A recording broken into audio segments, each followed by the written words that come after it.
जनता अब परिवर्तन चाहती। केंद्रीय मंत्री नितिन गडकरी निकले हैं पुरुलिया पश्चिम बंगाल में चुनाव प्रचार के लिए। इस वक्त ऑन बोर्ड हम मौजूद हैं उनके साथ। नितिन जी, पहला सवाल,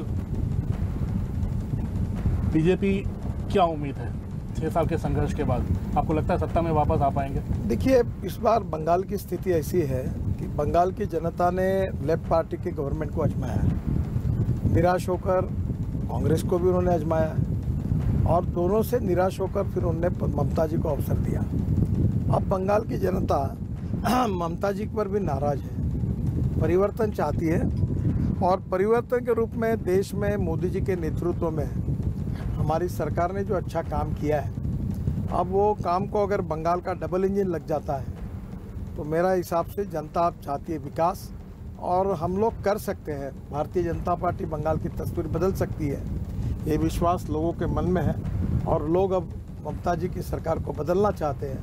तो निश्चित रूप से भारतीय जनता पार्टी की जीत होगी, हमें मेजॉरिटी मिलेगी, हम निश्चित रूप से चुनाव जीतेंगे। सर, बुआ भतीजे का भ्रष्टाचार बीजेपी आरोप लगा रही है। ममता दीदी कहती हैं कि बीजेपी बाहरी लोगों की पार्टी है, तो क्या बाहरी और भीतरी के खेल में क्या बीजेपी फिर बाहर वाली रह जाएगी? देखिए, हमारा सबसे पहले विचारों का विशेषता यही है कि हम जात, पंथ, धर्म, भाषा और सेक्स के आधार पर कोई डिस्क्रिमिनेट नहीं करते। अलग भाषा, अलग वेश, फिर भी हमारा एक देश और हम बंगाल की इतिहास, संस्कृति, विरासत का सम्मान करते हैं।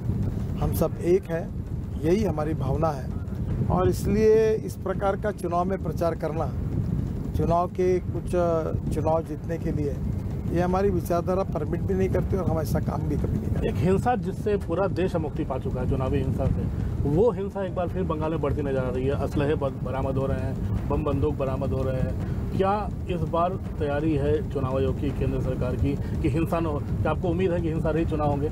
और देखिए, एक तो पहली बात ये कि शांतिपूर्ण तरीके से और लोकतांत्रिक तरीके से चुनाव होने चाहिए। चुनाव की लड़ाई ये विचारों की लड़ाई होती है और हम एक वर्ल्ड की सबसे बड़ी डेमोक्रेटिक कंट्री है, तो मेरा विश्वास है कि इन सब बातों को हमने टालना चाहिए।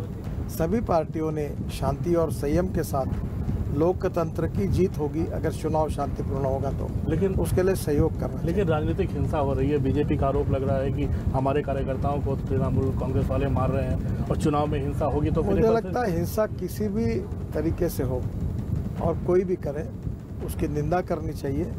लोकतंत्र में हिंसा के लिए कोई स्थान नहीं है। भाषा की शैली जो है भाषणों की, इस बार आपको लग रहा है कि तो ऐसा चुनाव में देखो, ये एक्शन और रिएक्शन में चलता है, पर हम संयम बरताकर हम विचारों की लड़ाई विचारों से लड़ाएं। यही अटल बिहारी वाजपेयी की विरासत हमें मिली है और मुझे लगता है उसी का पालन हम करें। आपने दिल्ली से देहरादून 2 घंटा NH9 बना दिया, आपने तमाम ऐसी दिल्ली से बॉम्बे सड़क बना रहे हैं। 6 साल हो गए आपको मंत्री बने हुए। क्या बंगाल में ऐसी सड़क बनाने की डिमांड आई कभी?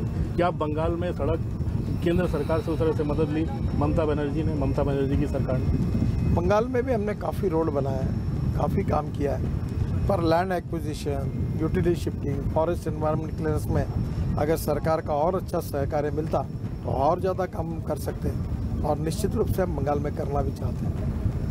तो इस बार माना जाए कि जो वोटर होगा वहाँ का चुपचाप कमल साहब को वोट देगा या खुलकर सामने आएगा? क्योंकि डर बहुत ज़्यादा है वहाँ पर कि तृणमूल वाले हिंसा करेंगे अगर इस समय बंगाल की जनता भारतीय जनता पार्टी को बंगाल की तस्वीर को बदलने के लिए और बंगाल के विकास के लिए हमें पूरे तरह सपोर्ट करेगी, सहयोग करेगी, ऐसा हमारा विश्वास है।